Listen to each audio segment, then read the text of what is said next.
আমাদের আজকের লেকচারের টপিক হচ্ছে পাবলিক প্লেস এটিকেটস। এটিকেটস শব্দটা আমরা বেশ কয়েকবার শুনেছি, আবার একটু ঝালাই করে নিই। এটিকেট হচ্ছে basically social code of conduct govern by a sense of politeness. সহজ ভাষায় বললে শিষ্টাচার, মানে আমি আমার ভদ্রতার মানদণ্ডে যাচাই করে যখন কোনো কাজ করছি সেটাই হচ্ছে এটিকেট মেনে কাজ করা, কথা বলা। এখন পাবলিক প্লেসের কিছু এটিকেট আছে। আমি হয়তো ঘরে বসে যেভাবে কিছু আচার আচরণ নর্মাল হতে পারে, পাবলিক প্লেসে সেটা না। যেরকম একটু কদর্য একটা উদাহরণ দেই। আপনি অফিস এনভায়রনমেন্টে আছেন, আপনি যদি হাঁচি আসে, আপনি কি মুখ না ঢেকে হাঁচি দেবেন? আপনি তো দেবেন না। এটা পাবলিক প্লেস এটিকেটের ব্যাপার। আপনি আপনার নিজের ঘরে আছেন, আপনি একা আছেন, হাঁচি দিতেই পারেন, এটা আপনার ব্যাপার। এর চেয়েও কদর্য অনেক কিছু আমরা রেগুলারলি করি। আমাদের হয়তো আঙুলটা এমন জায়গায় প্রবেশ করিয়ে দিই যেটা দেখতে খুব খারাপ লাগবে পাবলিক প্লেসে। সো এরকম কাজ করা যাবে না। সো এটা হচ্ছে বেসিক্যালি একটা উদাহরণ দিয়ে বোঝালাম এটিকেট বুঝতে সুবিধার জন্য।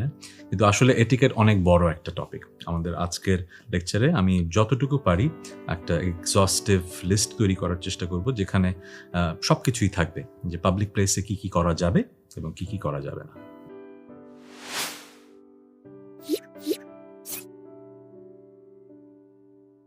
প্রথম যে অ্যাডভাইসটা দিতে চাই সেটা হচ্ছে you should not break others boundaries. সমাজে যখন আমরা অনেক মানুষের সাথে ওঠা বসা হয়, প্রত্যেকেরই কিন্তু একটা বাউন্ডারি তৈরি থাকে। আপনি বুঝতে হবে আপনি যার সাথে ইন্টারঅ্যাক্ট করছেন সে কি বাউন্ডারিটা সেট করেছে। যদি পাবলিক প্লেসে থাকেন, অনেক মানুষ আছে, অনেক মানুষের বাউন্ডারিজ আছে, আপনি কখনোই কারো বাউন্ডারি আসলে ভাঙতে পারেন না। এটা আপনার এটিকেটের পরিপন্থী হয়। একটা ছোট্ট উদাহরণ দিই। ধরেন এলিভেটরের সামনে আপনি দাঁড়িয়ে আছেন, যিনি এলিভেটরের ভেতরে আছেন তিনি কিন্তু প্রথমে বের হবেন, তারপরে কিন্তু আপনি ভেতরে যাবেন। সো তিনি কিন্তু আসলে দরজা খোলার সাথে সাথেই বের হবেন, তার বাউন্ডারিটা কিন্তু তিনি আগাচ্ছেন, তার সাথে সাথে বাউন্ডারি নিয়েই তিনি আগাচ্ছেন। এখন আপনি এলিভেটরের বাইরে আছে, আপনি যদি এমনভাবে দাঁড়িয়ে থাকেন যে আপনি ঢুকে যাচ্ছেন, আপনার যদি এই সেন্সটা না থাকে যে ভেতরে একজন থাকতে পারে এবং তিনি তো আগে বেরোবেন তারপরে তো আপনি ঢুকবেন, তাহলে কি হচ্ছে, আপনি কিন্তু আসলে তার বাউন্ডারিটা আগে থেকে ইন্ট্রুড করছেন। এটা খুব সহজ একটা উদাহরণ, কিন্তু আমাদের দেশে কিন্তু আমরা খুব দেখি। যখন আপনি একটা লাইনে দাঁড়িয়েছেন, আপনি একটা হাসপাতালে গিয়েছেন, আপনি হয়তো কোনো কাউন্টারের সামনে দাঁড়িয়েছেন, আপনি আপনার সামনে যিনি দাঁড়িয়েছেন আপনি যদি তার ঘাড়ের কাছে যেয়ে দাঁড়ান, খুবই অকওয়ার্ড একটা বিষয়। আমার নিজের সাথেই হয়েছে। বেশ কয়েকদিন আগে আমি আমার বাবাকে নিয়ে হাসপাতালে গিয়েছি, আমি লাইনের প্রথমে আছি, যিনি আমার পেছনে থাকার কথা তিনি আমার পাশে এসে এমনভাবে দাঁড়িয়েছেন, আমি খুবই অকওয়ার্ড বোধ করেছি। এখন উনি আমার গুরুজন, আমি ওনাকে ঠিকভাবে বোঝাতে পারছি না, কিন্তু আমি আসলে কিন্তু সরে দাঁড়াচ্ছি, আবার উনি আমার পাশে চলে আসছেন, আবার আমি সরে দাঁড়াচ্ছি। এরকম ঘটনা কিন্তু আমাদের জীবনে ঘটে, সবারই একটা বাউন্ডারি আছে। সো বাউন্ডারিজ নিয়ে যেহেতু কথা বলছি, এখানে স্পেস নিয়ে আরেকটা কথা আমার বলা মনে হয় জরুরি। ধরেন আপনি পাবলিক ট্রান্সপোর্টে উঠেছেন, আপনি এমনভাবে সিটটা অকিউপাই করবেন যেন আপনার পাশের সিটের মানুষ বদার্ড না হয়। আপনি যদি এমনভাবে বসেন যে আপনি পুরো দুটো সিটেরই জায়গা নিয়ে নিচ্ছেন, এটা কিন্তু শিষ্টাচার বহির্ভূত। সো পাবলিক প্লেস এটিকেটের মাঝে এটা কিন্তু আমাকে বলতেই হবে, আপনি অন্যের বাউন্ডারি তো ক্রস করবেনও না, আপনার বাউন্ডারিতে যেন আপনি সীমিত থাকেন, অন্যের স্পেস যেন আপনি অকিউপাই না করেন। পাবলিক প্লেস এটিকেটের দ্বিতীয় পয়েন্ট যেটা বলার সময় আমার আসলে একটা ইনসিডেন্টের কথা মনেই পড়ছে। পয়েন্টটা হচ্ছে ডু নট স্টেয়ার। বেসিক্যালি এটা আমরা জানি, তাও আমরা এটা করি। আর এটা যে ঘটনার কথা মনে পড়ছে, আমি একটা ভাইরাল ভিডিও দেখেছিলাম। একজন বিদেশিনী বাংলাদেশে কক্সবাজারে এসছেন, তিনি বিচে বসে আছেন, তিনি একটা ফোনে ভিডিও করে আপলোড করেছেন যে তিনি কতটা অকওয়ার্ড ফিল করেছেন কক্সবাজারে। আশেপাশে সব মানুষ দাঁড়িয়ে তার দিকে যেভাবে তাকিয়েছিল, ব্যাপারটা আসলে তার জন্য যে আসলে অপমানজনক ছিল তা না, পুরো আমাদের দেশের জন্য হয়তো ইন এ ওয়ে অপমানজনক। এখন আমি বলছি না যে ওই বিচে যারা দাঁড়িয়েছিলেন তাদের কারণে দেশের সম্মানহানি হলো, কিন্তু ভিডিওটা এমনভাবে প্রেজেন্টেড হয়েছে যে আমাদের দেশের মানুষ আসলে এই শিষ্টাচারটা শেখেনি। ওই সেন্সে আমি কথাটা বললাম। শিক্ষার আলো সব জায়গায় তো একভাবে পৌঁছায় না।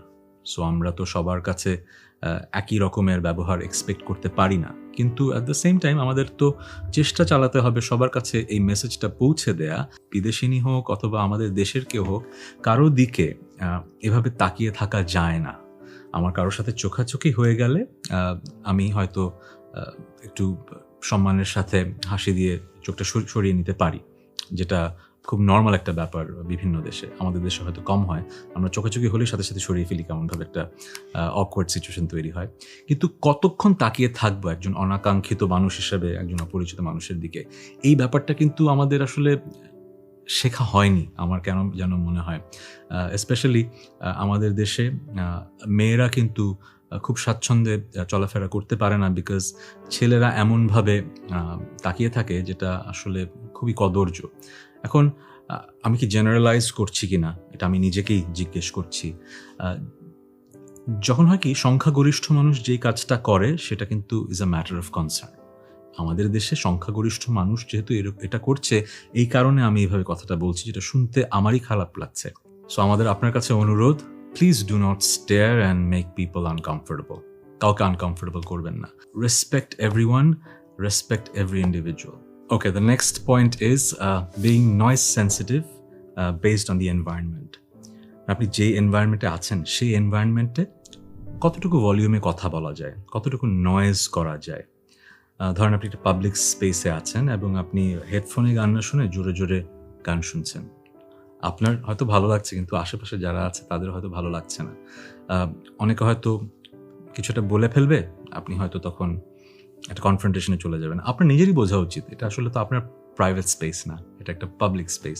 সো এমন কোনো শব্দ তৈরি করা উচিত না যেটা অন্য কাউকে বদার করবে। অথবা আপনি বন্ধুদের সাথেই আড্ডা দিচ্ছেন একটা পাবলিক বাসে, হয়তো রাতের বাসে আপনি কক্সবাজার যাচ্ছেন, প্রথম ট্রিপ, কলেজ পাস করেছেন অথবা কলেজে আছেন, খুব মজার আড্ডা হচ্ছে, কিন্তু আপনার বুঝতে হবে যে এখানে তো আরও মানুষ আছে যারা একটু ঘুমানোর চেষ্টা করছে। এই সেন্সটা তৈরি হতে হবে। এটা এটিকেটের একটা integral part, understanding how noisy you can be at a public space.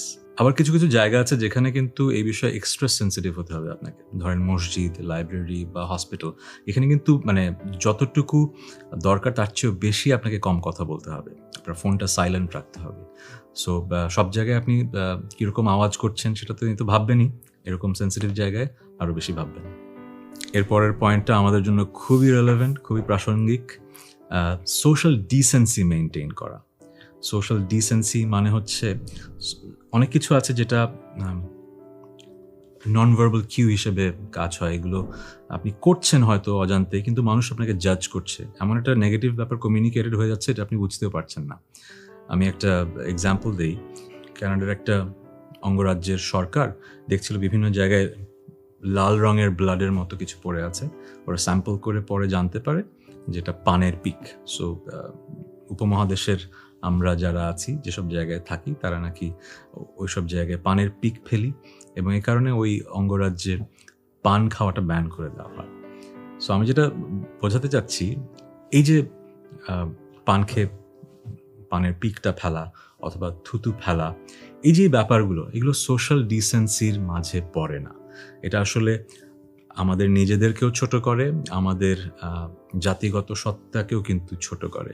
So শুধু যে বিদেশে গেলে এরকম করবো তা না, আমাদের দেশের মাঝেও আমাদের কিন্তু এটা করা উচিত না। ধরেন আমরা গাড়ি দিয়ে কোথাও যাচ্ছি, একটা চিপসের প্যাকেট আমার হাতে আছে, শেষ, আমি জানালা দিয়ে বাইরে ফেলে দিচ্ছি। আমরা কজন এই কাজটা করেছি যদি নিজেরাই জিজ্ঞেস করি? আসলে এটা কিন্তু আসলে আমার এই ভিডিও দেখে যে আপনাকে শিখতে হবে তা কিন্তু না। এই ব্যাপারটা আমরা জানি, আমরা অনেক ব্যাপার জেনেও আসলে প্রতিনিয়ত ভুল করে যাচ্ছি।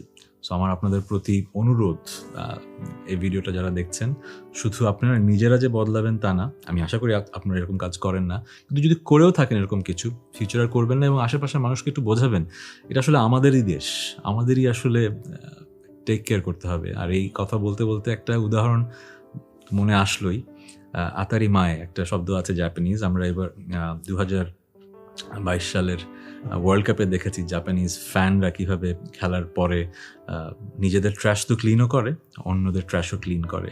সো ওরা মনে করে যে আমার মনটা যেহেতু সুন্দর, আমি যেখানে আছি সেই জায়গাটা আমি সুন্দর রাখতে চাই। এই যে সেন্সটা, এটা তো ওদের কালচারাল ইন্টেগ্রাল পার্ট। আমরা কেন বিভিন্ন দেশের সুন্দর কালচারাল এলিমেন্টগুলো আয়ত্ত করব না? এটা চলেন না আমরা আয়ত্ত করে ফেলি আমাদের পাবলিক স্পেসে, আমাদের এটিকেটের অংশ হিসেবে। আমরা নিজেরা যেরকম সুন্দর থাকবো, আমরা যে পাবলিক স্পেসটা অকিউপাই করি সেটাও সুন্দর রাখার চেষ্টায় নিয়োজিত থাকবো। পাবলিক প্লেস এটিকেট নিয়ে কথা বলতে গেলে আসলে অনেক বিষয় নিয়ে কথা বলতে হয়, কিন্তু আমি সেই বিষয়গুলো নিয়ে কথা বললাম যেগুলো আসলে কিছু একটা কমিউনিকেট করে আপনার সম্পর্কে। কিন্তু একটা টপিক আমি আসলে এড়িয়ে যেতে পারছি না। এটা আসলে পার্সোনাল কমিউনিকেশনের কোনো ব্যাপার হয়তো ডিরেক্টলি না, কিন্তু যেহেতু এই টপিকটা নিয়ে কথা বলছি, এটা আসলে এড়িয়ে যাওয়া যাবে না। পাবলিক প্লেস এটিকেটের মাঝে একটা ব্যাপার আমি খেয়াল করেছি, আমাদের দেশে আমরা এই এটিকেটটা ফলো করি না। যখন কোথাও কোনো দুর্ঘটনা হলো, আমরা কিন্তু সবাই সেখানে ভিড় জমাই, এবং পাবলিক প্লেসটা কিন্তু ইন আ ওয়ে কন্টামিনেট করছি। কারণ যখন দুর্যোগ বা দুর্ঘটনা হচ্ছে, এখানে কিন্তু ফায়ার ডিপার্টমেন্ট অথবা যারা ফার্স্ট রেসপন্ডার তাদেরকে পৌঁছাতে হবে। আমরা যেটা করি, একটা কোথাও আগুন লেগে গেলে এমন ভিড় জমিয়ে ফেলি যে যাদের আসলে সেখানে পৌঁছানোর কথা তারাই পৌঁছাতে পারে না। পাবলিক প্লেস এটিকেটের এটা কিন্তু অংশ। আমাকে বুঝতে হবে এই পাবলিক প্লেসটা আমি অকিউপাই করতে পারি কি পারি না। কোথাও কিছু একটা অঘটন ঘটে গেলেই হাজার হাজার মানুষ ভিড় করে ওই জায়গায় আমরা আরও দুর্যোগটা বাড়িয়ে ফেলি। এটা যেন আমরা না করি। আপনারা বলতে পারেন যে কমিউনিকেশনের সাথে হয়তো আগের পয়েন্টগুলোর মিল আছে, কিন্তু এটার সাথে তো খুব একটা মিল পাচ্ছি না।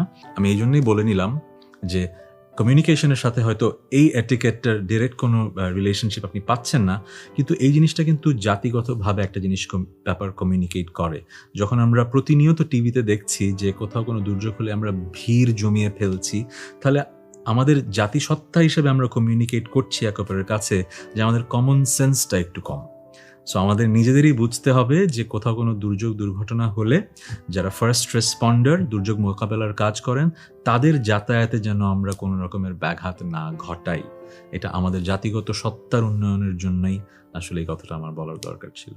সো এই ছিল পাবলিক প্লেস এটিকেট নিয়ে কথা। আশা করি এই কথাগুলো যদি আপনাদের মনে থাকে, তাহলে আমাদের দেশের পাবলিক স্পেস আরেকটু সুস্থ সুন্দর হবে। আর সেই প্রথম গল্পের মতো এমন একটা জায়গা তৈরি করতে চাই যে দেশে আসলে এদেশের মানুষও সেফ ফিল করে, এবং বিদেশি অতিথিরা এসেও যেন মনে না করে যে এই দেশে আমরা কদর্যভাবে কারো দিকে তাকিয়ে থাকি। এটাই আমাদের অভ্যাস। Thank you.